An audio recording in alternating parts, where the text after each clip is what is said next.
बादशाह अकबर अपने दरबारियों के साथ एक गार्डन में बैठे हुए होते हैं और बहुत जोर से हंस रहे होते हैं और कहते हैं कि सुखदेव जी, आपका कोई जवाब नहीं।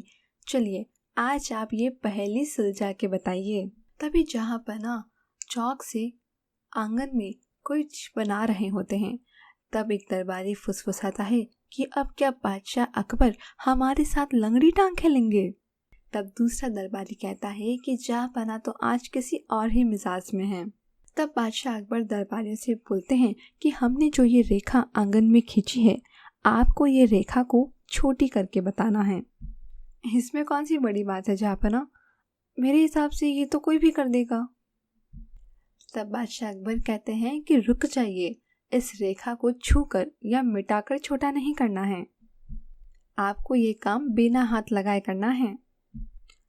लेकिन जहाँपना अगर रेखा को छोटी करना है तो उसे छूना तो पड़ेगा ही।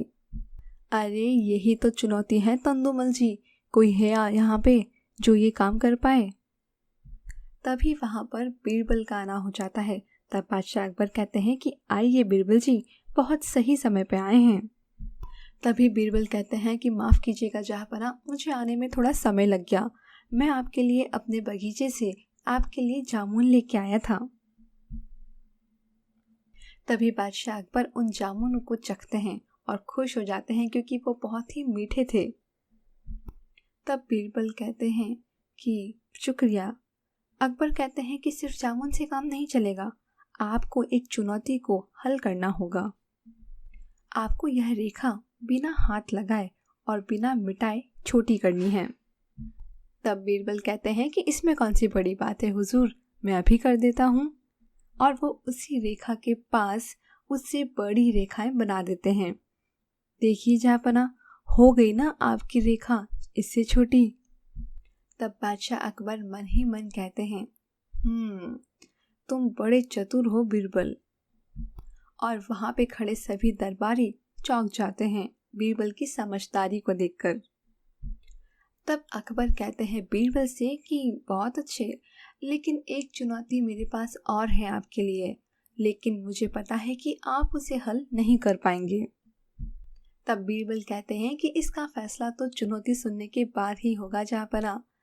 तब अकबर कहते हैं ठीक है, आपको हवा में हमारे लिए हवा महल बनाना है, क्या आप ऐसा महल बना पाएंगे? तभी बीरबल कहते हैं कि महाराज अकबर, मेरी आपसे रिक्वेस्ट है कि आप दूसरे दरबारियों से भी पूछ लें। अगर कोई मुझसे पहले ये चुनौती स्वीकार करना चाहता है तो पहले आप उन्हें मौका दें। तब बादशाह अकबर वहाँ मौजूद दरबारियों से पूछते हैं कि क्या मेरी इस चुनौती को कोई स्वीकार करना चाहेगा। तब सभी जने अपनी नजरें और गर्दन झुका लेते हैं। इसका अर्थ वह समझ जाते हैं कि कोई भी इस चुनौती को स्वीकार नहीं करना चाहता। तब बादशाह अकबर बीरबल से कहते हैं कि ये चुनौती आपके पाले में आ चुकी है, अब बताइए कि क्या आप हवा में हवा महल बना सकते हैं। तब बीरबल कहते हैं कि जी जहाँपना, मैं हवा में हवा महल बनाने की आपकी ये चुनौती स्वीकार करता हूँ। बीरबल कहते हैं कि बादशाह अकबर, मुझे इस काम को करने के लिए 2 चीज़ों की ज़रूरत है, एक तो समय और दूसरा महल बनाने की सामग्री। तब अकबर कहते हैं कि ठीक है बीरबल, आपको जितना धन चाहिए आप शाही खजाने से ले सकते हैं, और रही बात समय की तो आपको जितना समय चाहिए आप वो भी ले सकते हैं। तभी बीरबल अपनी भतीजी के घर जाते हैं और वो उसका नाम होता है मैना, जो बहुत ही बुद्धिमान होती हैं। तब बीरबल उसे कहते हैं कि मैना, क्या तुम मेरा एक छोटा सा काम करोगी? अगर मैं तुम्हें कुछ तोते ला कर दूं तो क्या आप उसे बोलना सिखा देंगी? तब मैना कहते हैं कि आप बिल्कुल चिंता न करिए चाचू, मैं अच्छे से तोते को बोलना बहुत अच्छे से सिखा सकती हूँ, लेकिन आप मुझे इतना बता दीजिए कि आखिर उन्हें सिखाना क्या है, क्योंकि जब तक मुझे ये पता नहीं चलेगा कि उन्हें सिखाना क्या है, मैं उन्हें क्या सिखा पाऊंगी। तब बीरबल कहते हैं कि हाँ, थोड़ा सब्र रखिए। तभी बीरबल मैना को बहुत अच्छे से सिखा देते हैं कि उसे तोतों को क्या सिखाना है। कुछ दिनों के बाद अकबर दरबारियों के साथ ये सोच रहे होते हैं कि आखिर बीरबल कहाँ चले गए हैं। हमने उन्हें हवा में हवा महल बनाने को बोला था, लेकिन वो तो गायब ही हो गए हैं। तभी बीरबल वहाँ पे आ जाते हैं और वो देरी से आने के लिए बादशाह अकबर से माफ़ी मांगते हैं। दरअसल मैं आपका काम ही कर रहा था, मैं हवा में हवा महल बना रहा था, बस थोड़ा ही काम है, बाकी सब हो चुका है। तभी बादशाह अकबर जिज्ञासा से पूछते हैं, तो फिर क्या हम महल की झलक देख सकते हैं? तब बीरबल कहते हैं कि क्यों नहीं जहाँपनाह, मैं कल सुबह ही आपके लिए व्यवस्था कर देता हूँ कि आप महल को देख सकें। तभी दो दरबारी आपस में गुपसुस कर रहे होते हैं कि क्या सच में बीरबल ने हवा में हवा महल बना लिया होगा। तब दूसरा दरबारी कहता है कि ये बीरबल है, ये असंभव काम को भी संभव करके दिखा सकता है, तो इन्होंने ज़रूर बना ही लिया होगा। तब बादशाह अकबर बीरबल से कहते हैं, ठीक है, तो कल सुबह हम आपके साथ वो महल को देखने चलेंगे। अगली सुबह बादशाह अकबर जाते हैं और देखते हैं कि हवा में बहुत सारे तोते एक ही जगह पे उड़ रहे हैं और आपस में बात कर रहे हैं। अरे वो ईंटें कहाँ गई, हमने तो यहीं रखी थी। तब दूसरा तोता कहता है, अच्छा वो तो मैंने कमरा बनाने के लिए इस्तेमाल कर ली।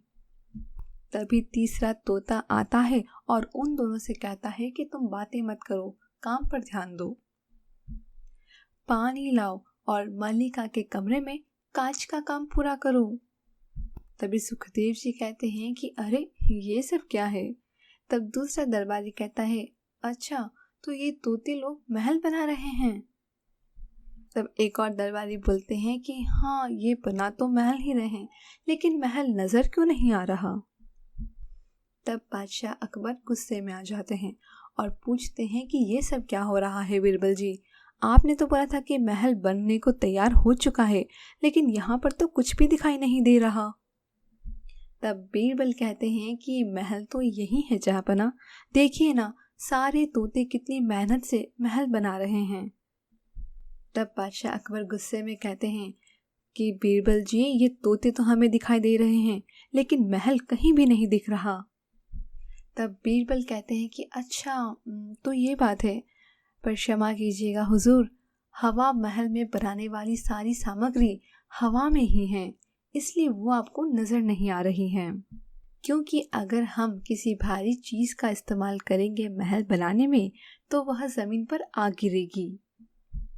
हवा महल हवा से ही, हवा में ही बन रहा है, इसीलिए वो आपको नज़र नहीं आ रहा, लेकिन वो यहीं पर है, आप महसूस तो करिए हुजूर।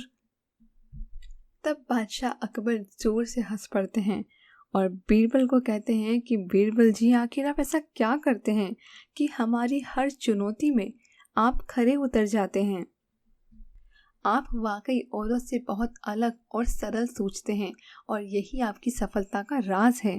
बहुत खूब बीरबल जी, बहुत खूब। तब बीरबल कहते हैं कि शुक्रिया जहाँपनाह।